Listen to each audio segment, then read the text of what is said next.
Noticentro 1, CMI. Buenas noches, bienvenidos a las noticias. Los siguientes son los 3 hechos más importantes de hoy en Colombia. Hubo caos en la movilidad en Bogotá debido a los bloqueos y a los disturbios en las inmediaciones de la Universidad Nacional. A partir de las 3 de la tarde, personas encapuchadas bloquearon las vías, lo que llevó a que el sistema de transporte masivo detuviera su operación por 2 de las troncales más importantes. También ocasionó que miles de personas tuvieran que caminar largos trayectos bajo la lluvia para llegar a sus destinos. La furiosa turba intentó prender fuego en una estación de Transmilenio, situación que desencadenó enfrentamientos en inmediaciones a la institución educativa. Vamos a ampliar esta noticia en nuestra emisión nacional a las 9 de la noche. Colombia no puede guardar silencio ante las violaciones del derecho internacional humanitario que comete Israel contra Palestina, dijo hoy el canciller encargado Luis Gilberto Murillo al explicar los porqués del rompimiento de las relaciones diplomáticas con el gobierno de Benjamin Netanyahu. Según el ministro Murillo, la decisión tomada por el gobierno nacional fue analizada durante 8 meses y por lo tanto no fue apresurada. Dijo además que Colombia protesta de manera vehemente por la forma como el gobierno de Israel está manejando la guerra y que reitera su propuesta de que haya 2 estados, uno palestino y otro israelí. Ampliación de esta noticia en nuestra emisión nacional a las 9 de la noche. El ministro de Hacienda, Ricardo Bonilla, anunció un paquete de proyectos para la reactivación de la economía. Con este paquete se busca incentivar la inversión y dar más liquidez a la economía nacional. Los proyectos serán radicados ante el Congreso de la República. Vamos a hablar más de esta noticia en nuestra emisión nacional a las 9 de la noche. Las siguientes son las noticias más importantes del mundo hoy. Presidente de Estados Unidos repudia las manifestaciones violentas y los discursos antisemitas en las universidades del país. La policía de Los Ángeles registra más de 200 capturas durante el desmantelamiento del campamento en la Universidad de California. El presidente de Venezuela, Nicolás Maduro, anuncia aumento del salario mínimo mensual a $130. El republicano y candidato a la presidencia de Estados Unidos, Donald Trump, prometió paz mundial y la deportación de millones de indocumentados de su país si gana de nuevo las elecciones. Durante su celebración de una de sus campañas electorales en Michigan, el expresidente Donald Trump prometió traer la paz al mundo si gana las elecciones de noviembre. En el evento, el exmandatario afirmó que la incompetencia del presidente estadounidense Joe Biden había llevado al planeta al borde de una guerra nuclear y que él es el único con seguridad que puede evitar la tercera guerra mundial. Asimismo, el republicano prometió una deportación masiva de migrantes indocumentados del país. In his horrible way, it's just he's made our country a dumping ground. In Venezuela, violent crime is down 67% because they took their criminals and their gang members and their drug dealers and they moved them into the United States of America. And on day one, we will begin the largest domestic deportation operation in American history. Además, prometió construir una cúpula de acero como la que tiene Israel y que parte de ella se construirá en Michigan. El presidente de Estados Unidos, Joe Biden, rechazó las manifestaciones violentas en las universidades del país y advirtió que las políticas de su gobierno con Medio Oriente no cambiarán. El mandatario estadounidense Joe Biden defendió el derecho a protestar, pero insistió en que el orden debe prevalecer mientras los campus universitarios de casi todo el país enfrentan disturbios por la guerra en Gaza. But dissent must never lead to disorder or to denying the rights of others so students can finish the semester and their college education. El presidente afirmó que las protestas en los centros educativos no lo han llevado a repensar sus políticas en el Medio Oriente y se opone a enviar la Guardia Nacional. We are not an authoritarian nation where we silence people or squash dissent. The American people are heard. In fact, peaceful protest is in the best tradition of how Americans respond to consequential issues. Biden también comunicó que se ha enfrentado a críticas de todos los lados del espectro político por las protestas, varias de las cuales han sido disueltas por la policía en los últimos días. There should be no place on any campus, no place in America for anti-Semitism or threats of violence against Jewish students.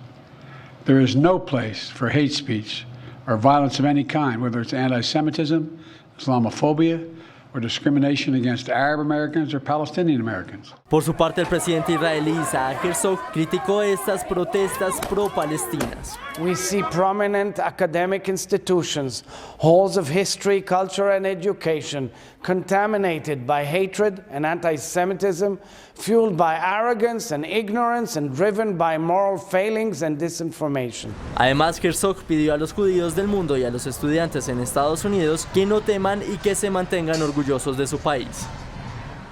La policía de Los Ángeles arrestó a al menos 200 personas y desmanteló el campamento de la Universidad de California instalado por cientos de alumnos como protesta por la guerra entre Israel y Hamás en Gaza.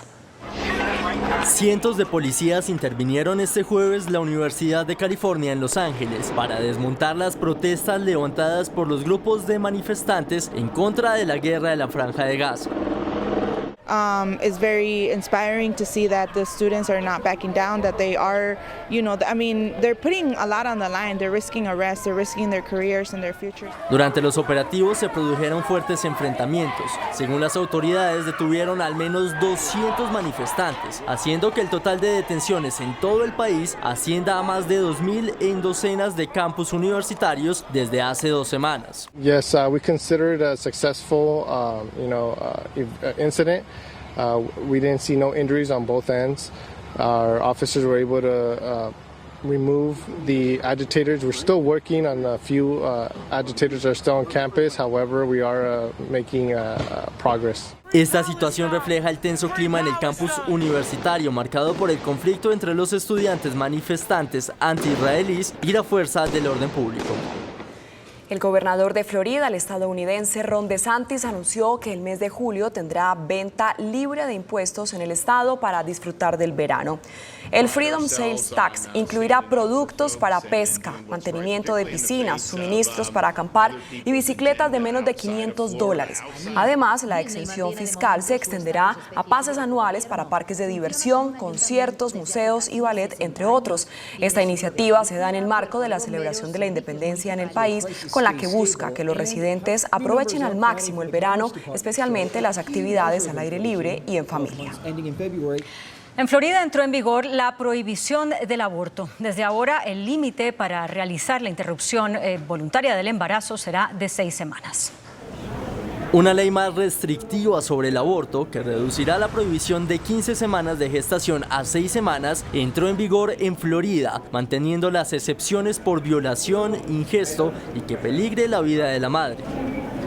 La vicepresidenta de Estados Unidos, Kamala Harris, visitó el estado y responsabilizó al expresidente republicano Donald Trump, quien durante su mandato inclinó la balanza de la Corte Suprema hacia el bando conservador con la renovación de 3 de sus 9 jueces. Across our nation, we witness a full-on assault, state by state, on reproductive freedom. And understand who is to blame. Former President Donald Trump did this. Los demócratas intentan convertir el aborto en uno de los temas principales de la campaña para las elecciones presidenciales de este noviembre, cuando también se desarrollará un referéndum donde los votantes de Florida tendrán la oportunidad de revertir el plazo de las 6 semanas. El presidente de Venezuela, Nicolás Maduro, anunció el aumento del ingreso mínimo mensual a $130. Y hoy he decidido subir el ingreso mínimo integral de los trabajadores a $130 el mínimo, y que impacte crecientemente en la capacidad de los trabajadores. Maduro agregó que este incremento forma parte de un plan para optimizar los ingresos que obtiene el país por la vía petrolera y la recaudación de impuestos, con el que espera recuperar las remuneraciones de los trabajadores poco a poco.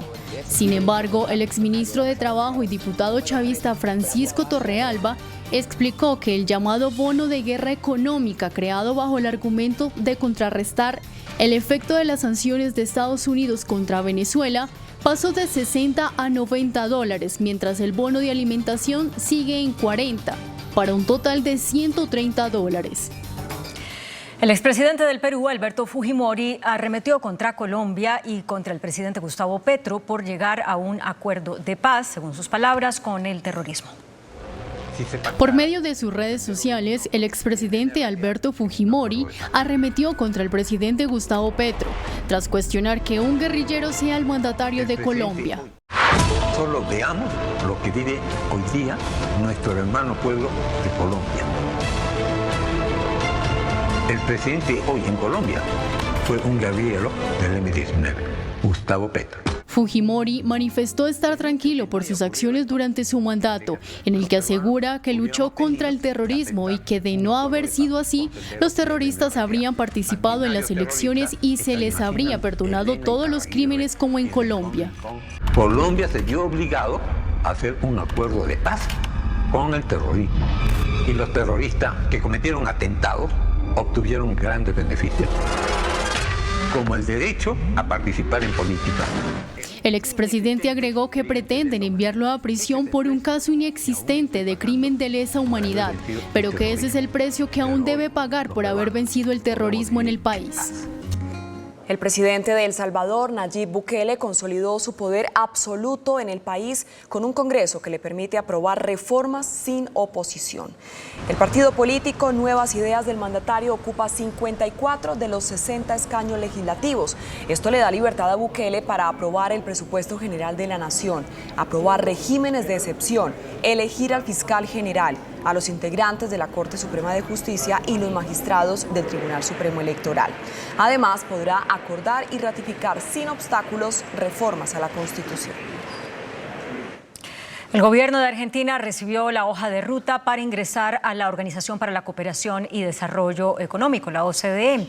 La canciller de ese país, Diana Mondino, recibió el documento durante una ceremonia de la organización que reúne a los países con las mayores economías, países democráticos con las mayores economías del mundo. En el escrito se fijaron las modalidades y las condiciones a seguir, además de las especificaciones sobre los exámenes que realizará la organización en áreas como comercio, inversión, lucha contra la corrupción y cambio climático. La Unión Europea anunció un nuevo paquete de ayuda para Líbano en un intento por frenar el flujo de refugiados. En total se aprobaron 1.000 millones de euros en ayuda para el país con el fin de reforzar los controles fronterizos para detener el flujo de solicitantes de asilo y migrantes que salen del país para cruzar el Mediterráneo camino a Chipre e Italia. El gobierno de Dinamarca aprobó el servicio militar obligatorio para mujeres a partir del año 2027. Este acuerdo fue alcanzado por la mayoría de partidos políticos de ese país y se espera que amplíe el número de reclutas por año de 4.700 a 7.500. El trato incluye también la creación de una brigada de 6.000 soldados, la compra de sistemas de defensa aérea. El objetivo de Dinamarca es destinar el 2% del Producto Interno Bruto al sector defensa en 2025, cumpliendo así con el mínimo acordado por la OTAN. En Indonesia, al menos 12.000 personas fueron evacuadas por la erupción de un volcán. Los evacuados, muchos de ellos niños, fueron alojados de manera temporal en refugios habilitados en la isla Siau. Las autoridades tuvieron que cancelar clases y anunciaron el cierre de 7 aeropuertos afectados por la actividad del volcán Ruang. Meta, la compañía Meta, creó un robot capaz de organizar, dicen ellos, cualquier lugar usando la inteligencia artificial. El proyecto combina elementos de inteligencia artificial con tareas de aprendizaje automático para presentar una solución que le permita a los usuarios tener un ayudante en casa, con el fin de mantener el orden de sus hogares mientras hacen otras labores o están trabajando. Para desarrollar este sistema, los investigadores de la Universidad de Nueva York y Meta probaron su eficacia en un robot que está disponible a nivel comercial y que es conocido como Strish, fabricado por Hello Robot. Este dispositivo consta de una unidad con ruedas, una barra vertical y un brazo retráctil, lo que le hace ideal para mover objetos en un entorno doméstico. El corazón de este sistema es OK Robot, una tecnología diseñada para entrenar autómatas en tareas de recoger y mover objetos en entornos desconocidos. Utilizando inteligencia artificial de código abierto, este sistema puede cerrar la brecha entre los modelos de esta disciplina en constante mejora y las capacidades reales de los robots. CMI presenta Pregunta a Yamil. Muy buenas noches. Se cumple un año del accidente del avión en el que viajaban los 4 niños Mucutui que se trasladaban de Araraquara, en el Caquetá, a San José del Guaviare. Hoy la Aeronáutica Civil reveló un primer informe sobre la investigación del accidente. Nuestro invitado de esta noche es el coronel en retiro de la Fuerza Aérea Colombiana, Miguel Camacho, director de investigaciones de accidentes de la aeronáutica. Muchas gracias por aceptar esta invitación. ¿Qué fue lo que pasó, director? Muchas gracias, Yamil, por esta oportunidad de compartir lo que conocemos de la investigación. Ayer se cumplió 1 año del accidente que usted mencionó, en donde efectivamente sobrevivieron 4 niños que a partir de ese día iniciaron una supervivencia de 39 días en la selva amazónica. Lamentablemente, en ese mismo accidente fallecieron 3 adultos, incluyendo la mamá de los niños. El piloto y el piloto, otro acompañante indígena, la mamá de los niños, que en su regazo abrigaba al menor de ellos de 11 meses de edad. Que era un bebé. Una bebé. ¿Y qué pasó luego del accidente con los niños? El piloto, para fortuna de la búsqueda y siguientes sucesos, alcanzó a reportar que tenía un problema con el motor repetitivo cuando estaba más o menos a mitad de camino entre Araraquara y San José del Guaviare. Anunció también que se dirigía a intentar un acuatizaje en el río Apaporis, ubicado a la derecha de su trayectoria. Con esa información básica y luego la transmisión de un transmisor de emergencia automático que se activó cuando el avión se accidentó, se inició la búsqueda del avión en la espesa selva amazónica. Una búsqueda muy difícil por las condiciones de la selva, precisamente. Se emplearon recursos aéreos de diferente tecnología, de última tecnología, y marchas a pie por la selva de militares y de indígenas. El avión finalmente fue ubicado 15 días después, accidentado. 15 días después del accidente. Sí, señor. Por un grupo de indígenas en coordinación con los militares confirmaron lo que dije hace un momento, el fallecimiento de los 3 adultos y la ausencia en el sitio del accidente de los 4 menores. Adicionalmente, no había ninguna señal que indicara que hubieran quedado heridos, al menos de gravedad, y mucho menos que hubieran fallecido. Entonces se inicia, al mismo tiempo que se inicia el rescate de los 3 cadáveres de los fallecidos, una intensa búsqueda, una afanosa búsqueda de los 4 menores que se suponían evidentemente estaban con vida, o que por lo menos habían salido con vida del sitio del accidente. La mayor era una niña de 14 años. De 14 años. La acompañaban su hermanita de 11 años. 11 años. Un niño de 4 años y una bebé de 11 meses. ¿De 11 meses? Sí, señor. ¿Y qué pasó? Bien, desde antes de encontrar el avión, el gobierno nacional había dispuesto el desplazamiento del Comando Conjunto de Operaciones Especiales, una fuerza conjunta de varias fuerzas, al mando de un general de la Fuerza Aérea, a San José del Guaviare, para participar en la búsqueda. Debo decir que estos hombres son los más preparados para el combate, para la guerra de nuestras fuerzas militares, y fueron puestos a disposición de la búsqueda de los niños. Inicia una intensa búsqueda. Bueno, hago un paréntesis, los cadáveres de los 3 adultos solamente pudieron ser evacuados 3 días después, hacia el 18 de mayo, por las dificultades meteorológicas, salieron en helicóptero. Y simultáneamente, como mencioné, se inició la intensa búsqueda de los niños. De los niños. Encabezada y coordinados todos los esfuerzos de la búsqueda, en donde participaron directamente 8 o 9 entidades del gobierno e indirectamente otras 20 más, coordinados bajo el mando del general Pedro Sánchez, comandante del Comando Aéreo de Operaciones Especiales. Esto incluyó, por ejemplo, cerca de 16 aeronaves, 211 hombres, un recorrido o un área a recorrer de 400 kilómetros cuadrados, 286 horas de vuelo, en una búsqueda pues, que tenía unos retos tremendos. ¿Y los niños no aparecían? No, señor. En la medida en que los días pasaban, sin embargo, se fueron encontrando algunas evidencias que ratificaban que los niños estaban por ahí. ¿Evidencias como que? Se encontraron, por ejemplo, unas tijeras pequeñas, una moña para cabello de niñas. Luego, en el tiempo, pañales.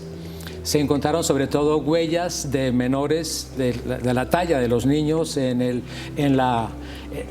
húmedo terreno, piso de la selva. Se encontraron también en refugios hechos con ramas, con palmeras, refugios elementales para guarecerse. ¿Pero dónde es? Sí, señor. Esto, digamos, por el lado de la búsqueda, enfatizo, pues los comandos conjuntos. Hubo un hito en esta búsqueda que yo debo destacar y no pierdo oportunidad de hacerlo, y fue a partir de una reunión entre las agencias que yo le menciono, las 9 principales, en donde en una misma mesa en San José del Guaviare se sentaron militares e indígenas, con un objetivo común, que era encontrar los niños. Ahí se dejaron a un lado, o más bien, se tomó confianza con las creencias, con los ritos indígenas por parte de los, quizá de los que no eran tan afines o creyentes de esas costumbres, para que los indígenas, conocedores de la selva, de sus misterios y con sus ritos, aportaran y reforzaran esa difícil búsqueda y renovaran el optimismo. Ahí se crearon sinergias entre militares y civiles, y mano a mano, brazo a brazo. ¿Y civiles indígenas? Indígenas, sí, señor, de diferentes departamentos que llegaron a San José del Guaviare. Pero también a participar en la búsqueda. Exclusivamente en la búsqueda. Repito, aportando conocimientos, capacidades de parte y parte. Esto fue uno de los factores clave para salvar finalmente a los niños, como llegaremos a contarlo. ¿Pero cuánto tiempo transcurrió desde cuando se cayó el avión hasta cuando los encontraron? 39 días. 39. Ya 39 días. Y si usted me lo permite, acto seguido pasaré a detallar, mientras los militares e indígenas buscaban por tierra y por aire a los niños, qué estaba pasando con los niños. ¿Y qué estaba pasando? Bueno, debo advertir, o más bien, sí, aclarar que la información que estamos entregando hoy como parte del informe provisional, buena parte de esta información se obtuvo con una entrevista que se hizo a la niña mayor sobreviviente. ¿Se llama Leslie Mutuku? Sí, señor.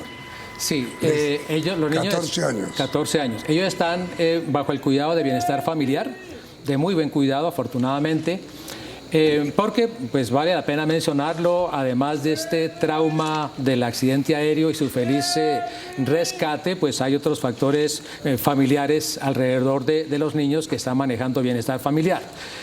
Entonces, nosotros fuimos muy cuidadosos y muy respetuosos, por supuesto, para acercarnos a los niños, y no lo hicimos sino hasta hace un par de meses, cuando Bienestar Familiar consideró que era oportuno hacerlo. ¿Cuánto tiempo transcurrió desde cuando llegaron a Bienestar hasta cuando ustedes pudieron hablar con la niña? Poco más o menos 6 meses. ¿6 meses? Sí, señor. Ellos estaban, como digo, a muy buen cuidado, tratándoles físicamente y psicológicamente. Pero perdón, ¿los niños fueron aislados? No necesariamente, no. Pero entonces, ¿por qué no hablaban con ellos? Después, porque nosotros necesitábamos hablar con ellos para hablar del accidente. Sí, pero ¿por qué no hablaban? Para no revictimizarlos. Son menores de edad, y hablarles o preguntarles sobre el accidente, sobre las víctimas. Meses. Sí, pero sin embargo, Yamil, considero que fue un tiempo prudente. No, pero digo, 6 meses sin hablar de nada. No, con nosotros, los investigadores de accidentes. Ellos, por supuesto, tuvieron un acompañamiento. Sí, pero del accidente nada. No, del accidente nada, a no ser, muy posiblemente, pero esto es historia clínica que nosotros no conocemos, las sesiones de psicología y acompañamiento que hizo Bienestar Familiar. Entonces le decía, nosotros la información que estamos presentando hoy al mundo fue con base principalmente en la entrevista que hicimos a la niña. De aquí destacamos, bueno, primero enfatizo que fue con acompañamiento, con el visto bueno de Bienestar Familiar, todo el tiempo. En segundo lugar, pues antes de comenzar ese itinerario por la selva con ellos, destacamos que la niña sí tenía una afinidad con la selva. Más allá de su raza, de su ubicación en Araraquara o cerca de Araraquara, vivía en la selva. De su carácter de indígena. Claro, sí señor. Más allá de eso, la mamá como que la preparó para vivir en la selva. No sabemos por qué circunstancia particular. Y por juego, por práctica, vivía 3, 4 días en la selva. Eso fue un factor fundamental.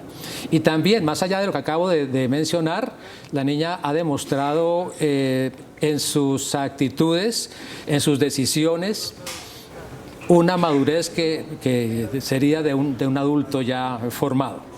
Entonces, eso como antecedente. Hablemos del accidente. Oportunamente, en otra oportunidad, quizá cuando hablemos del informe final, tendremos oportunidad de ampliar sobre por qué ya técnicamente, geométricamente hablando, físicamente, por qué las 3 víctimas fatales y por qué los 4 sobrevivientes. Hay una explicación para eso, desde el punto de vista de dinámica de impacto. ¿Cuál? Bueno, de una vez, el avión no llegó al río Apaporis como el piloto pretendía, sino que impactó los árboles altos de 50 metros en la selva amazónica con su motor. El motor se desprende, cae a un lado y el avión cae verticalmente. ¿En picada? Sí, de una altura de 50 metros, pero sí, en picada literalmente. Se pierde esa protección mecánica del motor, que separa, digamos, del golpe a los pasajeros adelante, y por eso pues reciben la mayor carga cinética, fuerza cinética de impacto. Además, sus cuerpos de adultos, su peso natural de adultos, pues da más energías cinéticas. Eso causó sus muertes. Caso contrario con los niños que venían atrás, hubo alguna amortiguación que se transmitió pues de adelante hacia atrás del avión. Venían amarrados algunos, otros no, pero su peso ligero, su ubicación y la dinámica de impacto permitieron esa supervivencia. Ese fue el escenario del impacto, una muerte instantánea de los 3 adultos y una supervivencia con lesiones mínimas para los menores. La niña mayor quedó inconsciente. ¿En el accidente? Sí, los otros 3 niños no. Quedó inconsciente por el golpe con la silla delantera y con una herida que no fue grave, pero que sí sangraba profusamente, que le ¿Y cuánto tiempo estuvo inconsciente? Muy poco. Creo que ella no nos dice, pero calculamos que no más de 1 o 2 minutos quizá. Ah, nada. Nada, afortunadamente. Adiós, gracias. Ella se despertó, escuchó el llanto de sus hermanitos, se vio bañada en sangre, pero de una vez actuó. Tomó una prenda que estaba cerca, se limpió, se vendó, controló, digamos, la hemorragia, que era su principal problema en ese momento, y acto seguido notó que el pie izquierdo estaba atascado en la silla del avión, en el riel. No se podía zafar, tuvo que quitarse el zapato para poderse liberar, esto con el avión en picada. Más adelante tuvo que sacrificar su otro zapato para poder caminar con comodidad, o sea que la marcha la hizo en medias. Allá vamos a llegar. Sigamos con la evacuación del avión. Evaluó la situación, sus hermanitos estaban bien, conscientes. La prioridad fue sacar al bebé que, como lo mencioné hace un momento, estaba en el regazo de su madre. Con alguna dificultad sacaron al bebé, la madre fallecida, la bebé estaba asfixiada, ahogada por el peso del cuerpo de la madre, fue su prioridad.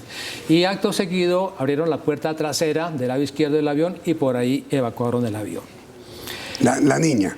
Los 3. No, pero digo, la niña dirigió... Sí, por supuesto, porque los otros eran mayor, menores. Sí, señor. Permanecen en el sitio 2 días. Ahí. Sí, señor. Extraen del avión el kit de supervivencia que estaba completo, con buenos elementos, prendas de vestir, algunos alimentos que llevaban, como fariña, algo parecido, y con eso se quedan 2 días esperando ser rescatados. ¿Junto al avión? Sí, señor. Otro paréntesis, la niña juiciosamente llevó la cuenta de día por día. Cuando ella narra lo que le estoy transmitiendo, habla del día 2, del día 4, del día 15, del día 30, del día 35. Eso da una indicación de la madurez de esta niña. Sí. Entonces, en el día 2, en vista, ella escuchaba los aviones, pero pues la altura de la selva no le permitía hacer señal alguna. Era imposible. Inteligentemente sigue el rumbo que ella observó hacia donde estaba el río Apaporis, con el ánimo de encontrar población allá y también de pescar. Llevan algunos alimentos, agua, prendas y empiezan la marcha. No fue tan fácil porque adicionalmente a la herida que le mencioné en la cabeza tenía un hematoma en la pierna izquierda, que le impedía caminar, le impedía estirarse por completo.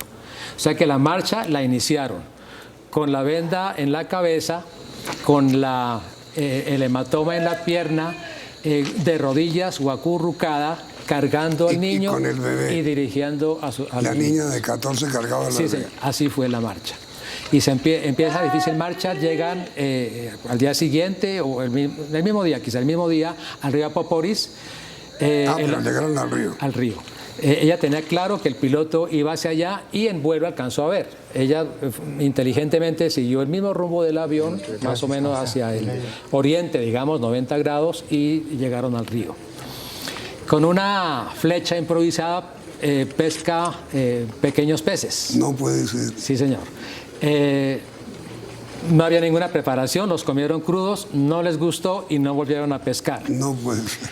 Y cuando vio que el paraje del río pues era totalmente inhabitado, no había nada ni nadie, nosotros percibimos que se sentía más cómoda en la selva por sus actitudes y se interna nuevamente en la selva con la esperanza de encontrar poblaciones o personas.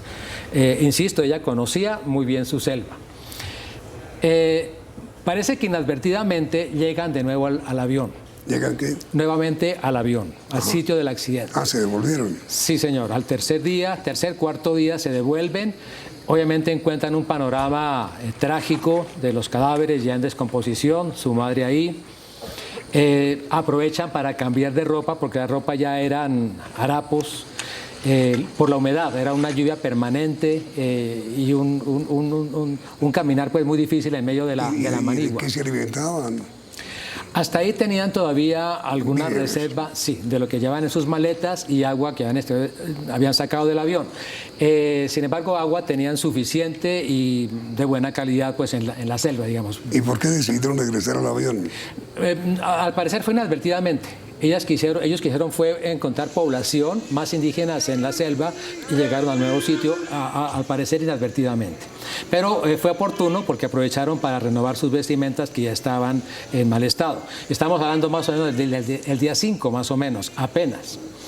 Y empieza una larga marcha a su buen saber y entender, tratando de ubicar alguna población.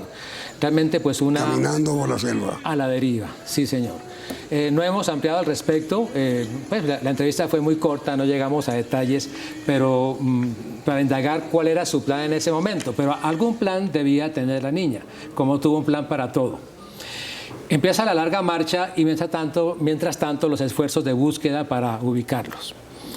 La marcha se dificultó, como le decía, por la lluvia permanente, la humedad que pesaba encima de la ropa, los zapatos que ya no existían. El niño de 4 años decide quitarse los zapatos porque el fango... ¿Y el bebé de 11 meses? En brazos obviamente. Esas fueron las condiciones de marcha y se alimentaron cuando las provisiones se terminaron de una fruta que da una palmera que se llama 1000 pesos. Es un del tipo corozo, un poco más grande, se da en las palmeras, pero cae a superficie. Son duras, como todo corozo, pero el terreno las ablandaba, la humedad del terreno las ablandaba y aprovechaban ellos para alimentarse y alimentar con cuidado al bebé. ¿Al bebé? Sí, a la bebé. ¿Al bebé qué le daban? Es lo mismo que comían ellos, ahí no había ninguna otra posibilidad de alimento. Utilizaron el biberón, pero el biberón se les perdió al poco tiempo. Fue otro de los hallazgos que hicieron los soldados. ¿Y cómo lograron, coronel, sobrevivir 30 y pico de días en semejantes condiciones?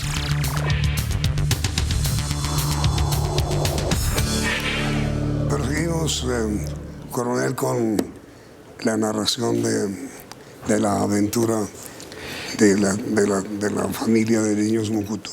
Sí, Yamid.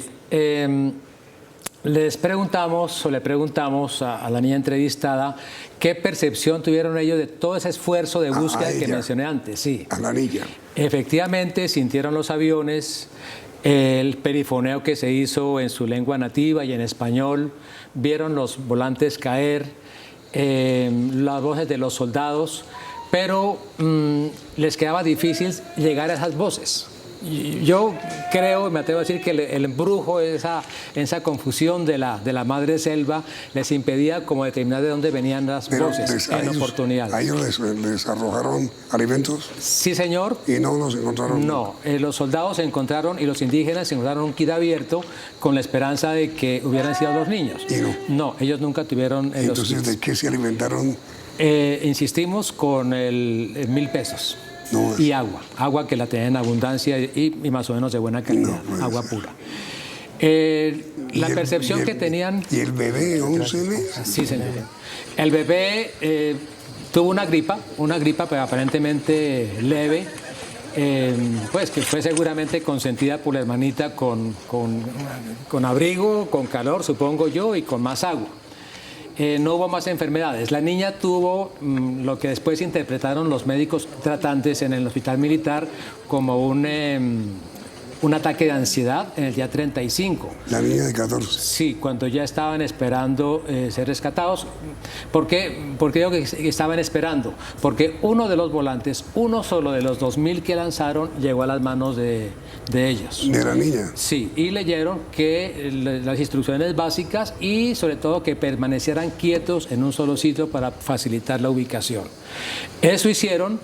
Se ubicaron en el día 30, dice ella. En el 35 tuvo el evento que le digo de ansiedad y en el día 39 fueron ubicados. ¿Cómo los descubrieron? Bueno, aquí hablaríamos horas de las técnicas de búsqueda de nuestros soldados y de los indígenas. Pero explorando... la niña aceptó o ejecutó la instrucción de no moverse. De no moverse. Que además ya les quedaba muy difícil hacerlo. El menor de 4 años ya no podía ponerse de pie y los otros 2 niños, los que podían ponerse de pie, lo hacían con dificultad. Es decir, en pocos días esos niños hubieran fallecido seguramente. ¿Y finalmente cómo llegaron a ellos? Como le decía, Yasmín, en un juicioso y heroico también, una heroica búsqueda de palmo a palmo, metro a metro de cada área de búsqueda que se determinaba. La búsqueda la orientaban con base en lo que iban encontrando y haciendo hipótesis de su ubicación. Encontraron las tijeras, encontraron los pañales, las huellas por aquí, las huellas por acá. ¿Cómo los encontraron? Ubicados, vieron algún movimiento. Alguien levantó la mano de los niños y los indígenas, un grupo de los indígenas los observó a unos pocos metros y pues ahí fue el milagro, que fue la palabra clave. ¿Qué hicieron ellos y qué hicieron los colonos buscadores? En primer lugar, llamar a las tropas que sean parte de esa célula combinada de militares indígenas. Los militares confirmaron que eran los niños y transmitieron al mundo, pues primero a su comandante, la palabra que le digo, milagro, que significaba el hallazgo de los niños. Abrigarlos. Entiendo pues que no se puedan alimentar porque pues eso requiere un proceso paulatino de alimentación, verificar sus signos vitales, estaban bien, salvo su debilidad, estaban bien de salud, de manera que ya el acto seguido, eso fue 5 de la tarde, de manera que acto seguido pues ya el helicóptero Ángel de la Fuerza los rescató, ya hubo un servicio médico, hidratación, a San José del Guayare en helicóptero y en un avión medicalizado a Bogotá y al hospital militar. ¿Y en dónde están los niños hoy? Ya me decían con el bienestar familiar. Están en una casa de niños que a cargo del bienestar familiar. Nosotros no los encontramos allá. Bienestar familiar los trajo a una fundación en donde tratan a niños con diferentes problemas de índole familiar. ¿Y usted tuvo ocasión de hablar con la niña? Solamente saludarla. Yo fui respetuoso. Me siento muy honrado de haberla conocido. Heroína absoluta. Total. Me llamó la atención su estado, no solamente físico, pues después de 8 meses más o menos, sino su actitud, su amabilidad, su educación, una sonrisa permanente mientras yo estuve 8 minutos con ellos, amables, el pequeñín de 4 años, como pequeñín de 4 años, tomando del pelo, escabulléndose por ahí, jugueteando, unos niños normales. ¿Usted cómo calificaría la expresión de la niña hoy, luego de haberla visto, de haberla conocido y haber hablado con ella? Una niña normal, una niña madura, normal en su actitud de niña, en su fisonomía de niña, pero pues con una madurez que le permitió elaborar un plan, cambiar de plan y utilizar los escasos recursos que tenía a la mano para salvar sus hermanos. ¿Y hoy está con sus hermanitos? ¿O? Sí, el grupo familiar sigue, ¿Los 4 están sigue juntos? reunido y... ¿Los 4 están juntos? Los 4 están juntos. ¿Incluyendo el bebé? Incluyendo la bebé.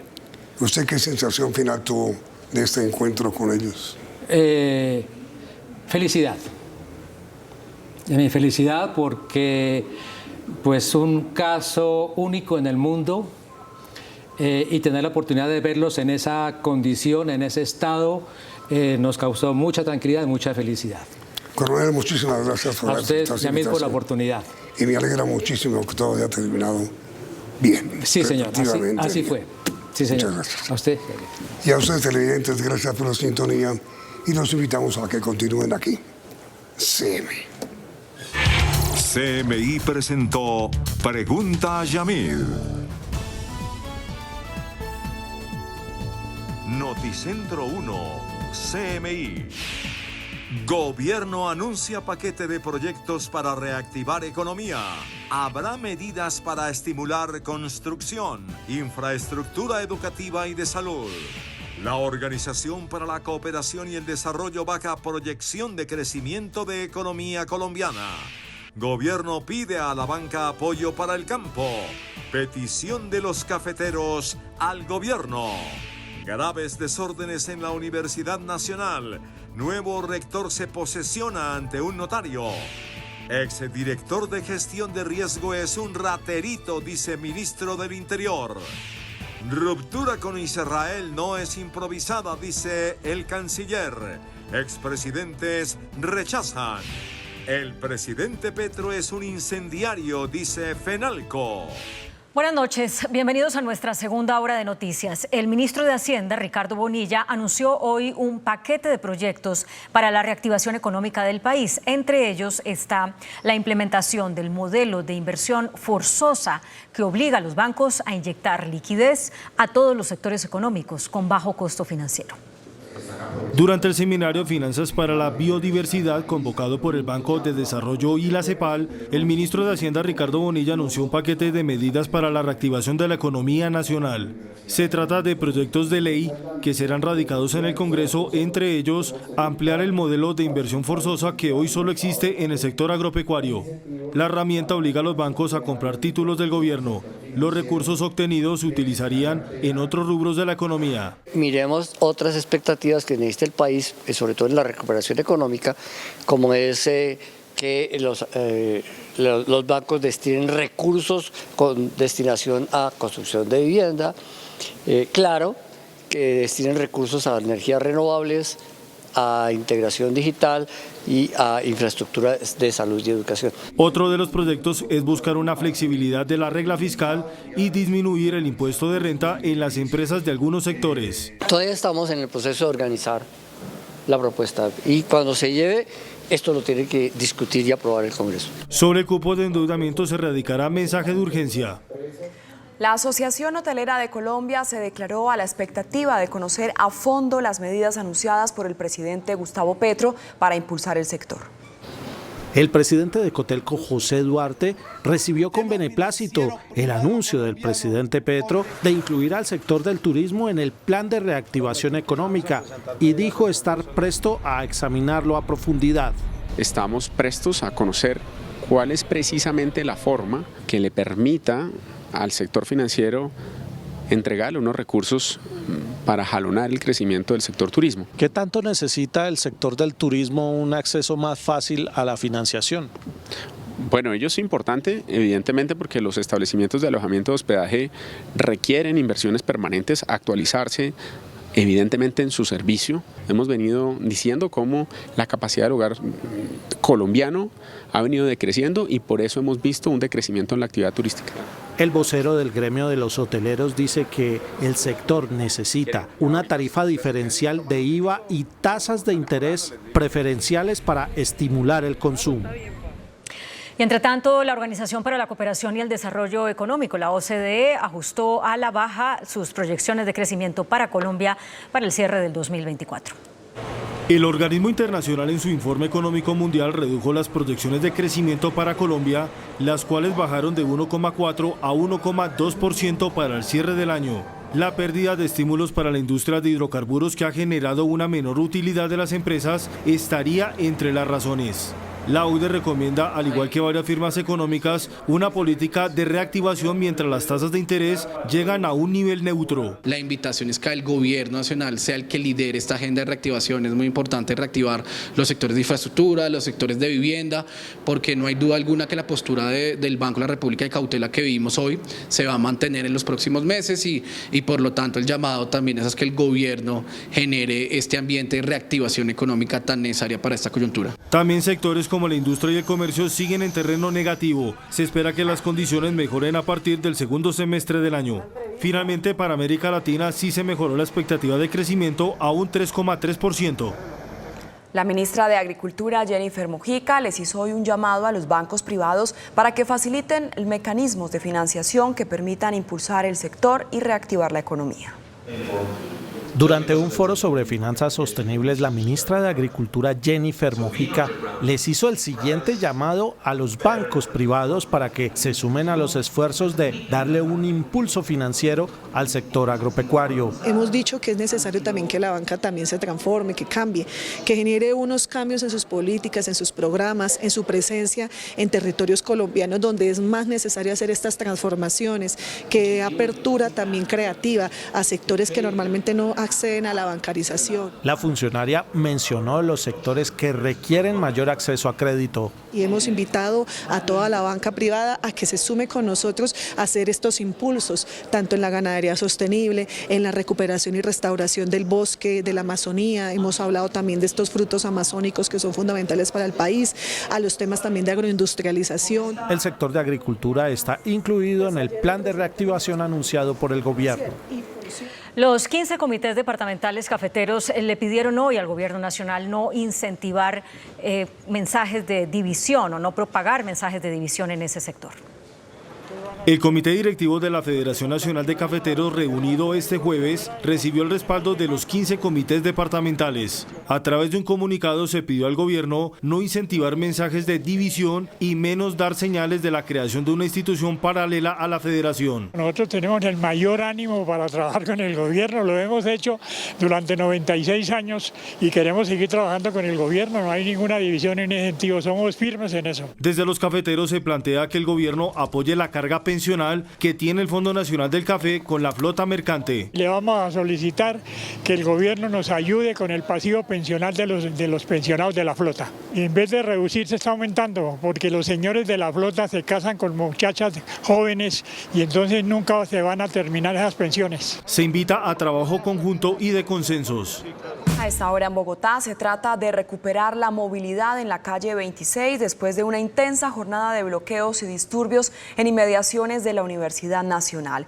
Los manifestantes continúan rechazando la posesión del nuevo rector del Alma Mater, quien asumió su cargo ante un notario y sin el visto bueno del Ministerio de Educación. Caos en la movilidad en Bogotá a causa de bloqueos y disturbios en inmediaciones a la Universidad Nacional. Desde las 3 de la tarde, encapuchados bloquearon las vías, obligando al sistema de transporte masivo a detener su operación por 2 de las troncales más importantes del sistema, causando que miles de personas caminaran largos trayectos bajo la lluvia para llegar a sus destinos. Terrible para la gente, o sea, qué desconsideración con las personas que necesitamos del transporte público y además que hay respeto con la institucionalidad. ¿Qué opina usted de esta situación? Me parece terrible. porque a mí es a la que me toca caminar y yo vengo mala de una rodilla desde Centro Memoria. A pesar de los bloqueos que tenían agonizando el tráfico en la ciudad y las provocaciones de los encapuchados que rompían paraderos de buses, quemaban llantas sobre la vía y alardeaban con su artillería, la policía no hacía ningún tipo de intervención para desbloquear la calzada. No fue sino 2 horas después cuando personas encapuchadas intentaron prender fuego a una de las estaciones de Transmilenio que los uniformados se vieron obligados a dispersar la furiosa turba. En medio de la vía y con cientos de personas ajenas a la batalla rodeando el lugar, empezó el intercambio de objetos contundentes. Artefactos explosivos caseros y bombas incendiarias hechizas salían sin piedad desde el lado de los manifestantes y aturdidoras y densos gases lacrimógenos de parte de los uniformados. ¡Ahí se lo prendió! La policía logró atrincherar a la turba en las instalaciones de la universidad, permitiendo así reabrir la calzada exclusiva y mixta de la calle 26 para el paso de vehículos. Sin embargo, miles de ciudadanos permanecían caminando bajo la lluvia. La normalidad en el occidente de Bogotá se recobró a eso de las 8 de la noche. Y pues como decíamos, un mes después de la votación para elegir rector de la Universidad Nacional, se posesionó en ese cargo en una notaría y sin la firma de la ministra de Educación, el profesor Ismael Peña. Otros métodos de aprendizaje. En la Notaría 14 de Bogotá se posesionó Ismael Peña como rector de la Universidad Nacional, con una polémica votación y sin el aval del Ministerio de Educación, tampoco el de la mayoría de estudiantes y docentes que participaron de la consulta para elegir a la persona que llegaría al cargo. El documento solo cuenta con 5 de las 8 firmas de los miembros del Consejo Superior Universitario. La posesión se argumentó, según el nuevo rector, en la decisión de las mayorías del Consejo y en la autonomía universitaria. Peña le recibe el cargo a Dolly Montoya, quien estuvo ahí desde 2018. Y sobre este tema, la ministra de Educación, Aurora Vergara, rechazó la posesión del nuevo rector de la Universidad Nacional, Ismael Peña. La nueva rectoría de la Universidad Nacional de A través de un comunicado, el Ministerio de Educación rechazó la posesión del nuevo rector de la Universidad Nacional, Ismael Peña. Ni la ministra ni las delegadas del gobierno firmaron el acta de posesión. Para el Ministerio de Educación no hay ningún fundamento para llevar a cabo una posesión alternativa y por ende rechaza cualquier intento para que ésta se surta por fuera de los canales legales institucionales vigentes. La jefe de la cartera de Educación también cuestionó el argumento de las mayorías con el que se desarrolló la posesión. Convoco públicamente y por los canales oficiales a una sesión extraordinaria del Consejo Superior Universitario. Dejo constancia que el acta de designación de rector no consigna de manera íntegra y transparente las discusiones y el sentido de las votaciones que se dieron en el marco de la elección, como lo define el artículo 20 del Acuerdo 19 de 2022. Firmaré el acta de la sesión de designación de la nueva rectoría de la Universidad Nacional de Colombia cuando refleje la verdad de lo que allí sucedió. Aclaró el ministerio que el vencimiento del periodo de la rectora Dolly Montoya no afecta la continuidad de la universidad.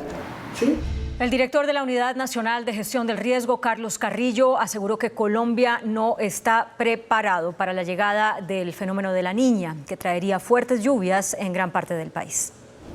Desde Bucaramanga y en medio de una reunión, el director de la Unidad de Gestión de Riesgo encendió las alarmas ante la inminente llegada del fenómeno de la Niña, que impactará al país con fuertes lluvias. En general, el país no está listo para enfrentar el fenómeno de la Niña, eso es una realidad. Y eso pues hace parte de las consecuencias de no afrontar con la debida profundidad y con el debido rigor las preparaciones para eso. En una entrevista con este noticiero, el funcionario también denunció irregularidades en varios contratos de ollas comunitarias firmados por el anterior director, Olmedo López. Se trata de una traición al señor presidente de la República. Estamos hablando de un cambio en el modelo de contratación para pasar de contratos con la comunidad, con las juntas de acción comunal, a hacer contratos con grandes operadores. Ellos eufemísticamente le dicen facilitadores, pero se trata de operadores logísticos. Y hay un contrato que me tiene particularmente preocupado, que es con una asociación en Uribia por 20.000 millones de pesos. Realizó un llamado también a quienes continúan en la unidad y trabajaron con López. Ojalá esas personas dieran un paso al costado y se fueran por las buenas. Estamos ante uno de los mayores escándalos de corrupción en las últimas décadas, y no solamente en la administración de Olmedo, y esto quiero decirlo categóricamente. El ministro del Interior, Luis Fernando Velasco, negó hoy que tenga vínculo alguno con los actos de corrupción en la compra de carrotanques para La Guajira.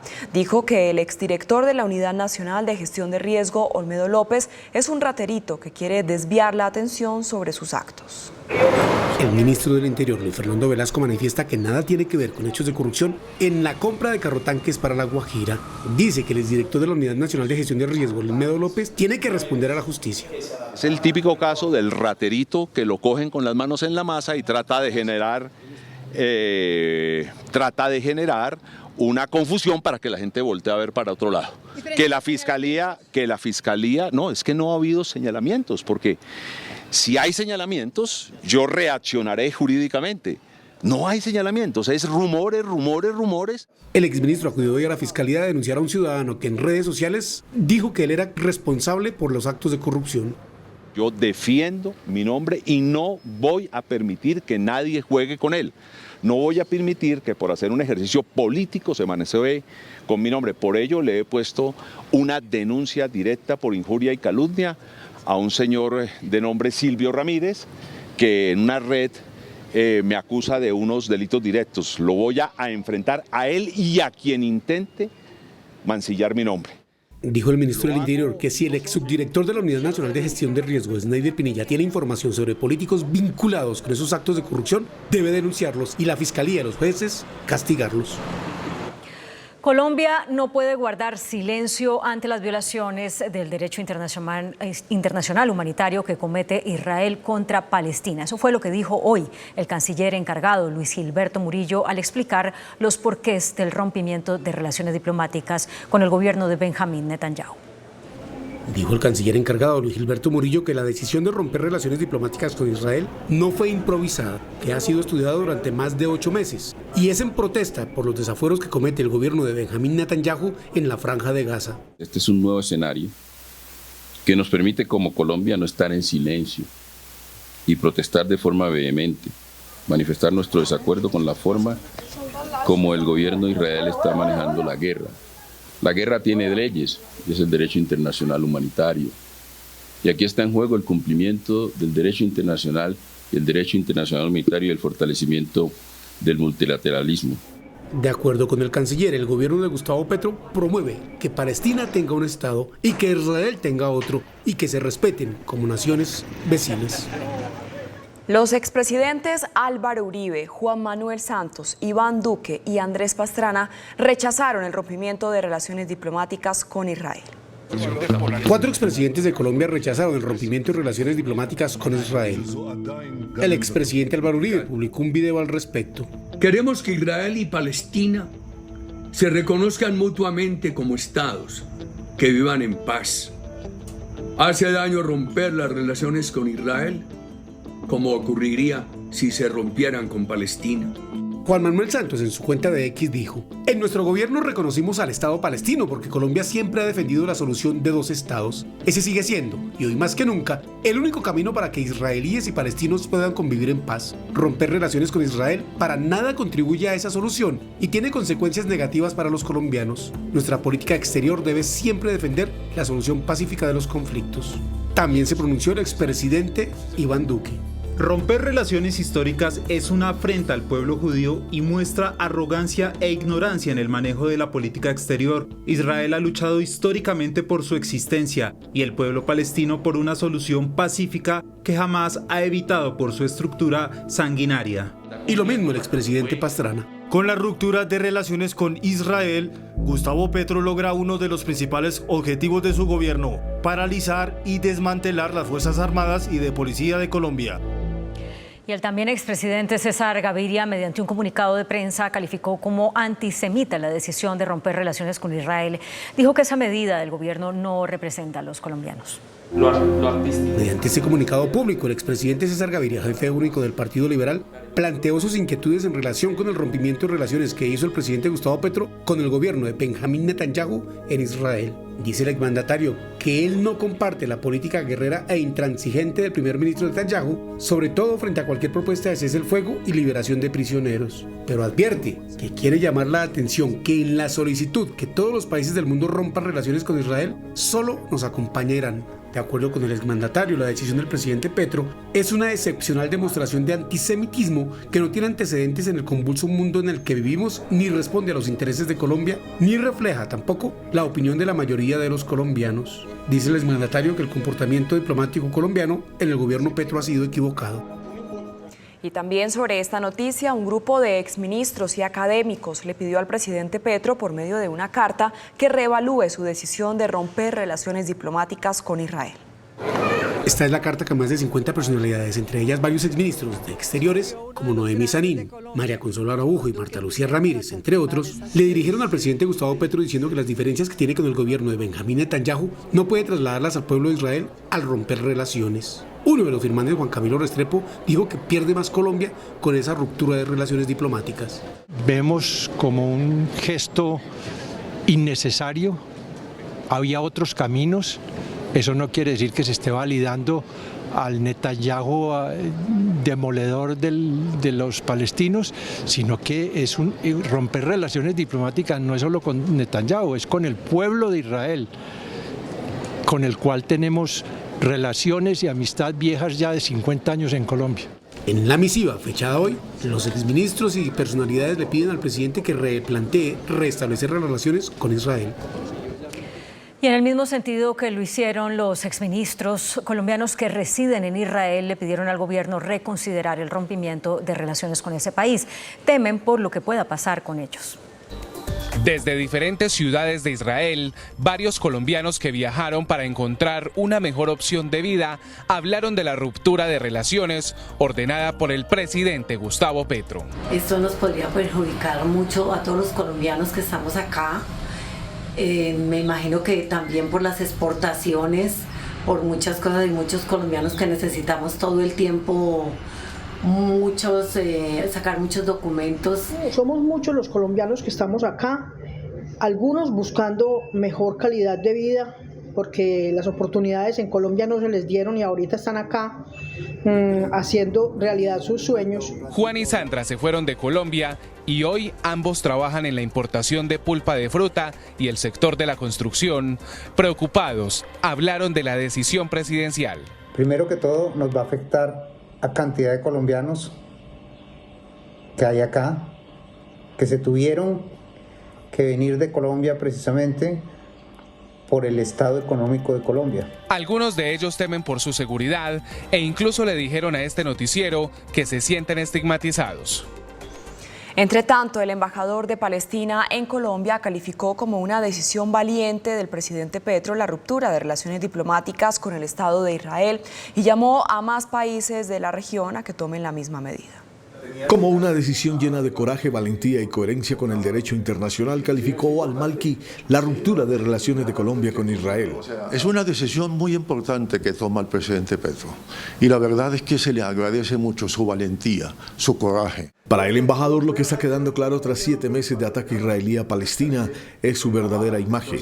Pero por primera vez Israel se enfrenta a su propia imagen, la imagen de un país genocida. Pidió que la Corte Penal emita órdenes de captura contra los líderes israelíes. Ojalá la Corte tuviera el mismo coraje que tiene el presidente Petro y de verdad tomara esa decisión y las órdenes de arresto en contra de Benjamín Netanyahu y todos sus colaboradores que han estado cometiendo un genocidio a lo largo de 7 meses. El embajador criticó la impunidad con la que Israel actúa en Palestina. Y pues pese a la ruptura de las relaciones diplomáticas con Israel, los exportadores colombianos confían en que los vínculos comerciales con ese país no se afecten de manera significativa. El presidente de Analdex, Javier Díaz, confía en que a pesar del rompimiento de las relaciones diplomáticas con Israel, los negocios con ese país sigan su curso normal. Por lo pronto nosotros lo que esperamos es que las relaciones comerciales no se vean afectadas, podamos continuar con nuestras exportaciones, importaciones desde el sector privado. Allí hay alrededor de 100 empresas que están exportando a Israel. Acordémonos que hemos venido diversificando esa canasta exportadora. Alrededor de 100 empresas tienen relaciones comerciales con Israel. El TLC con ese país garantiza su continuidad. Y solo se acabaría en el caso de que una de las partes lo demande. Y hay todo un procedimiento para hacerlo y para que continúen durante un tiempo los compromisos. El presidente de la Federación Nacional de Comerciantes lanzó fuertes críticas contra el presidente de la República, Gustavo Petro, a propósito del discurso del mandatario en la conmemoración del Día del Trabajo. Así catalogó el presidente de FENALCO, Jaime Alberto Cabal, el discurso del presidente Gustavo Petro durante la conmemoración del Día del Trabajo desde la Plaza de Bolívar. Un discurso incendiario que nuevamente vuelve a el presidente lamentablemente a dividir a los colombianos, donde vuelve a hablar de unos, los que marcharon en su contra, los de la muerte, y los otros, los de la vida. El dirigente gremial consideró equivocadas las propuestas del presidente Petro para reactivar la economía, como las inversiones forzosas y sobrepasar la regla fiscal. El presidente está desenfocado, está actuando con soberbia, está actuando sin la autocrítica que expresaron miembros de su gabinete como Laura Sarabia y el ministro Velasco después del 21 de abril. En el departamento del Cauca, disidencias del llamado Estado Mayor Central al mando de alias Iván Mordisco atacaron un helicóptero que apoyaba las operaciones ofensivas contra ese grupo al margen de la ley. En la tarde de este jueves, tropas del Ejército Nacional neutralizaron a 3 integrantes de las disidencias Carlos Patiño en la vereda Bolivia de Argelia, departamento del Cauca. Se encontraban adelantando una posesión de terrenos al suroccidente de Argelia, a escasos 11 kilómetros de la población. Los combates en esta zona del país también permitieron recuperar a una menor de edad e incautar 5 fusiles, granadas y material de intendencia. Responde al alias de Juliana. Esta niña, de lo que sabemos de ella, es que su madre también se encuentra vinculada a la estructura, al mando de alias Giovanni en el corregimiento del Plateado. Al momento de intentar salir de zona, uno de los helicópteros fue atacado con ráfagas de fusil. Sufrió una pequeña avería, nada significativo que pueda impedir el vuelo seguro de la aeronave. Al momento las unidades continúan en desarrollo de la operación, continuando a dar con el paradero de los restos de la estructura armada. La labor del piloto le permitió aterrizar en Popayán sin contratiempo. Los combates en Argelia, Cauca, continúan. El gremio de militares en retiro lanzó una dura crítica al gobierno nacional por la expansión de grupos armados en Colombia y por, según ellos, dejar que la criminalidad reemplace al Estado.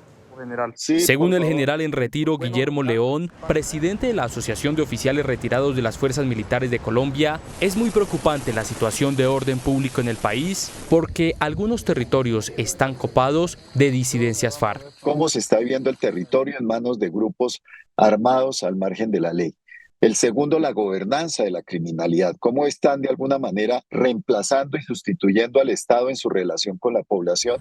Dice que hay división y que no hay respeto de las Fuerzas Armadas. Aquí lo que estamos viendo es un lenguaje polarizante, un lenguaje de división que en vez de unir nos está separando como sociedad. Para el gremio de militares en retiro volvimos a la época de hace 20 años. Hay que corregir los elementos que han llevado a que en el territorio se vean unas condiciones de violencia similares en cuanto a los fenómenos a los que vivimos ya 2 décadas atrás. Y desde el Carmen de Bolívar, el presidente Gustavo Petro propuso crear un estatuto especial para los uniformados antiexplosivos que arriesgan su vida desminando el país. En un 97% han bajado las víctimas de minas antipersona en el país, así lo reportó el presidente Gustavo Petro. Para el año 2006 se tuvieron 1.224 víctimas de minas personales y para este último año 37.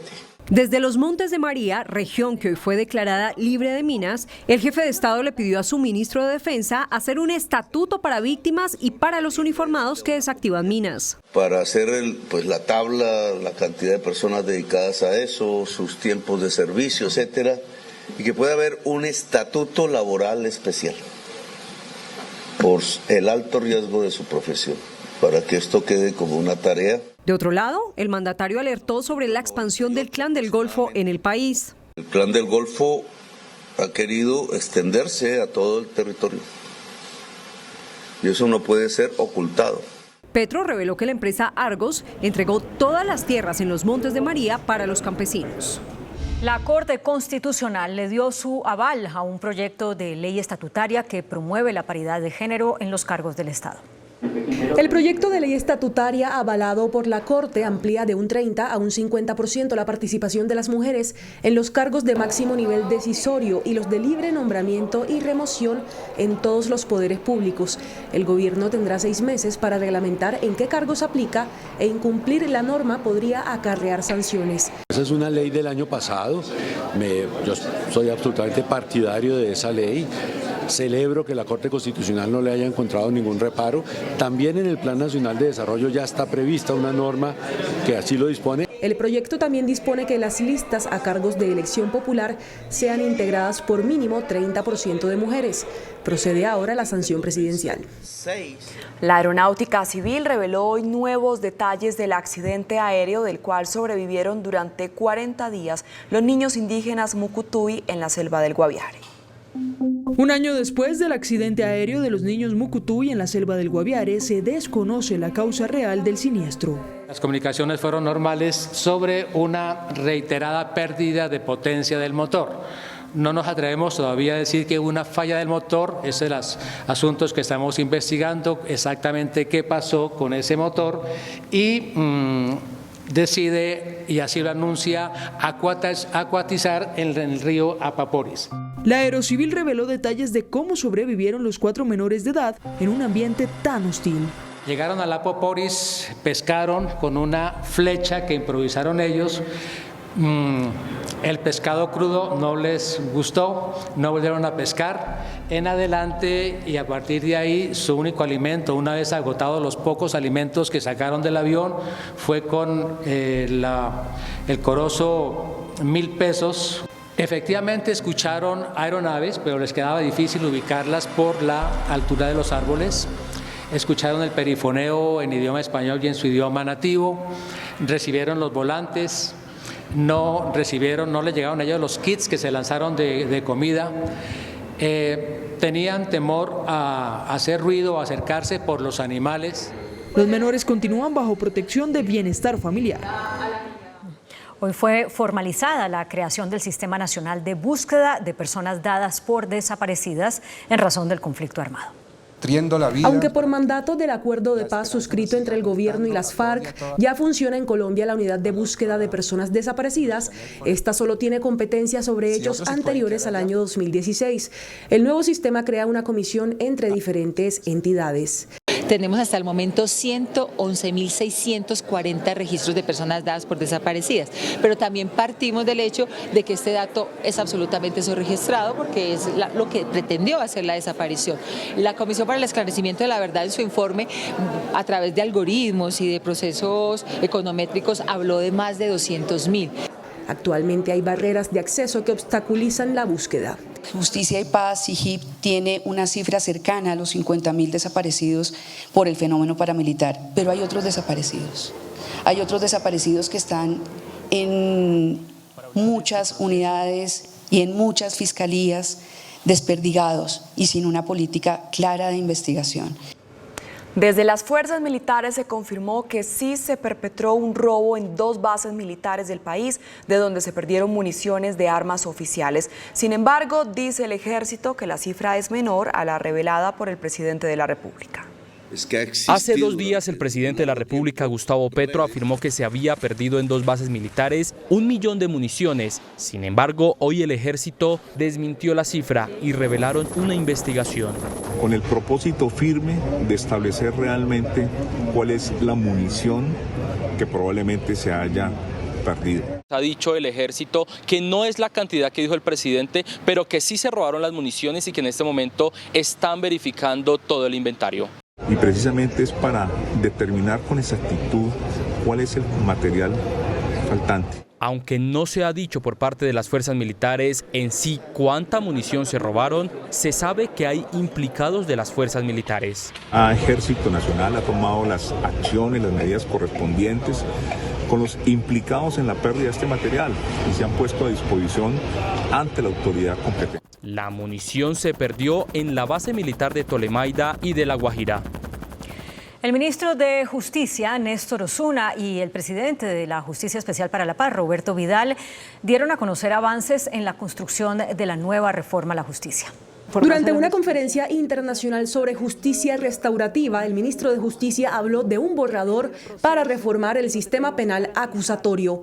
Permitir que los fiscales y los jueces apliquen justicia premial, apliquen justicia negocial, es decir, otorguen beneficios punitivos a cambio precisamente de reconocimiento de verdad, reparación a las víctimas u otras labores que puedan tener lugar en esa fase en ese mundillo del derecho penal. El presidente de la JEP planteó la creación de un sistema nacional de justicia transicional que integre a todas las justicias. Es pensar en cómo integrar las autoridades que tenemos competencia en esto para poder pensar unas soluciones más permanentes y de largo plazo a las demandas de paz que tiene el país. Laura Sarabia, la directora del Departamento Administrativo para la Presidencia, denunció ante la Fiscalía un intento de extorsión y una campaña de desprestigio en su contra. Esta es la denuncia que radicó ante la Fiscalía Laura Sarabia por intento de extorsión y una campaña de desprestigio que, según advierte, se está gestando en su contra. Desde hace varios meses se ha venido gestando un clima de desinformación en mi contra, que pretende dañar mi reputación, afectar mi buen nombre y la ejecución pacífica de mis funciones como servidora pública. Hay gente que viene usando mi nombre para infamias, tráfico de influencias y otros actos indebidos. La directora del Departamento Administrativo de la Presidencia y mano derecha del presidente Gustavo Petro asegura que la quieren sacar del gobierno y que están usando su nombre para obtener contratos del Estado de manera fraudulenta, por lo que pide intervención urgente del ente acusador. La Corte Constitucional anuló una sentencia suya que presuntamente generaba un precedente a favor de las empresas en los procesos de restitución de tierras. La Corte anuló una sentencia suya que había proferido en diciembre en la que falló a favor de la empresa Agroindustrias Villa Claudia S.A. En dicho fallo, la Corte revocó parcialmente una decisión del Tribunal de Cúcuta que ordenó restituir un predio llamado Venecia que la empresa Palmera había comprado a favor de la Unidad de Restitución de Tierras y de Saúl Ayala, un militante de la Unión Patriótica. Ayala argumentó que el predio le fue despojado en el año 1988, cuando fue víctima de desplazamiento, pero la empresa Palmera alegó que había comprado el predio de buena fe. Aunque el fallo del Tribunal de Cúcuta advertía lo contrario, que la empresa no actuó como tercero de buena fe exento de culpa, la Corte Constitucional determinó en diciembre que sí actuó de esa manera, es decir, que había efectuado la compra del predio desconociendo el pasado victimizante que hubo sobre él.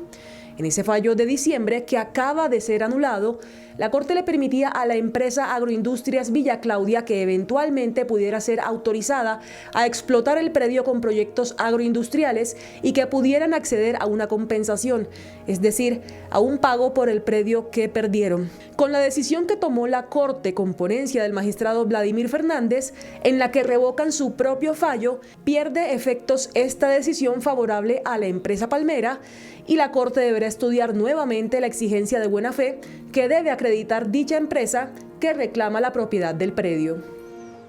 Carlos Escobar, uno de los más temibles cabecillas del Tren de Aragua, banda criminal que opera en Colombia y Venezuela, fue capturado hoy en Bogotá. En la localidad de Ciudad Bolívar, en Bogotá, la DIJÍN Interpol propinó un golpe contundente al grupo criminal Tren de Aragua. Se materializó la captura de Carlos Escobar, quien era buscado en más de 196 países y quien sería uno de los hombres subordinado de Niño Guerrero, líder de este grupo criminal en Venezuela. Conocido como Carlos Ramón en el mundo criminal, Este sería responsable de múltiples amenazas, extorsiones y hasta secuestros en localidades de Bogotá. Con 33 años de edad, lideraba una de las bandas más temibles de la capital. El capturado fue dejado a disposición de la Fiscalía General de la Nación a través de la Dirección de Asuntos Internacionales. La alcaldía de Cartagena anunció hoy que trabaja en un sistema de transporte público fluvial que mejore la movilidad de la ciudad. El anuncio lo hizo el alcalde de Cartagena, Dumec Turbay, quien señaló que el objetivo es ampliar el transporte público de la ciudad, teniendo en cuenta las necesidades frente a este tema en la capital de Bolívar. Tenemos ya unos recursos importantes, 10.000 millones de pesos para que esa operación de transporte acuático se pueda iniciar inicialmente desde la bahía, es decir, de distintos puntos de la bahía, con salida y llegada de Pasacaballo, sector Mamonal, El Bosque, Manga, Centro y Boca Grande. Es decir, ya hay ruta, ya hay sitio para las estaciones. El mandatario agregó que el proyecto arrancará este año. Y la idea es que en el segundo semestre ya la ciudad pueda comenzar a ver unas embarcaciones de unos 45 pasajeros climatizadas rodando por la bahía de Cartagena. El desarrollo de la iniciativa se hará con el acompañamiento del gobierno nacional. La Procuraduría General de la Nación lanzó hoy una alerta por el aumento en los casos de violencia sexual en los colegios del país. Tras una visita a 179 colegios de más de 13.000 existentes, la Procuraduría encontró 699 casos de bullying, 172 casos de ciberacoso y 178 casos de violencia sexual. Lo más preocupante del informe es que en el 66% de estos casos, los profesores son señalados como victimarios. El candidato republicano Donald Trump dijo que si es elegido de nuevo presidente hará la mayor deportación de migrantes en la historia de Estados Unidos. De otra parte, el actual presidente de ese país, Joe Biden, rechazó las protestas pro-Palestina en universidades del país. Y el gobernador de la Florida, Ron DeSantis, anunció que en julio no habrá cobro de impuestos. Las noticias del mundo en Noticentro 1 CM.